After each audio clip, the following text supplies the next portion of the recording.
पेश हुआ सरकार की तरफ से, सत्ता की तरफ से लगातार लोग इसके पॉजिटिव परफेक्ट की बात कर रहे हैं। अभी किरण रिजिजू का बयान, उन्होंने कहा कि विपक्ष नहीं चाहता कि इसका कुछ पॉजिटिव चीज देखें।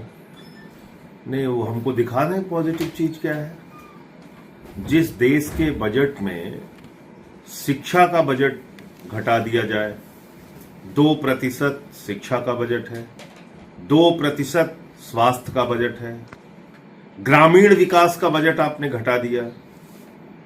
आप अग्निवीर को लेके हम लोग बार बार सवाल उठाते हैं कि भाई सेना को मजबूत करिए, अग्निवीर में ये बहाली रोककर जैसे सेना की बहाली पहले होती थी उसको कीजिए। आपने उस पर कुछ नहीं किया।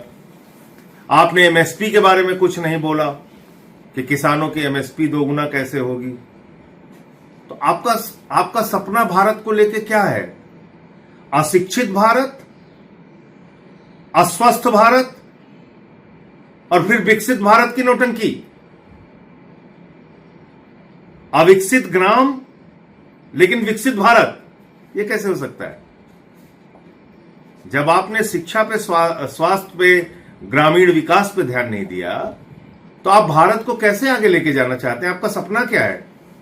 सिर्फ पूंजीपतियों का विकास।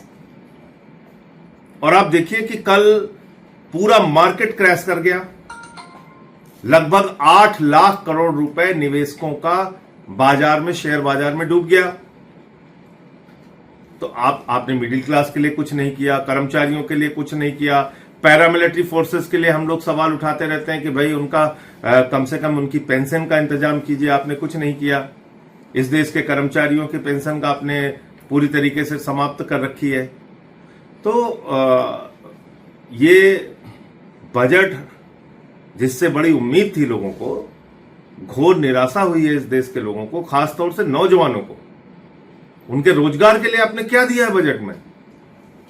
आपने पिछली बार ढिंढोरा पीटा कि भैया नाचो गाओ लड्डू बांटो, हम नौजवानों को अप्रेंटिसशिप देने जा रहे हैं। अप्रेंटिसशिप, उसकी हकीकत क्या है? लगभग 95% बजट का हिस्सा आपने रिवाइज्ड बजट में खत्म कर दिया, जो आपने अप्रेंटिसशिप के लिए रखा था। क्यों? क्योंकि आपकी अप्रेंटिसशिप लेने के लिए नौजवान गया नहीं। उसको लगा इसमें कोई जॉब तो है नहीं, आप उसका शोषण कर रहे हो।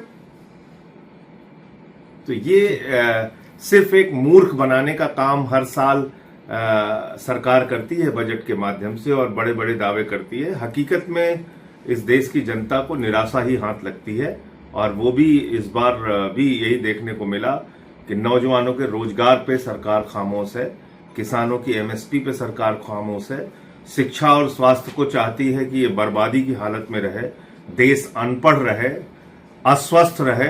तो इनकी अपनी हिंदू मुसलमान वाली राजनीति चलती रहेगी।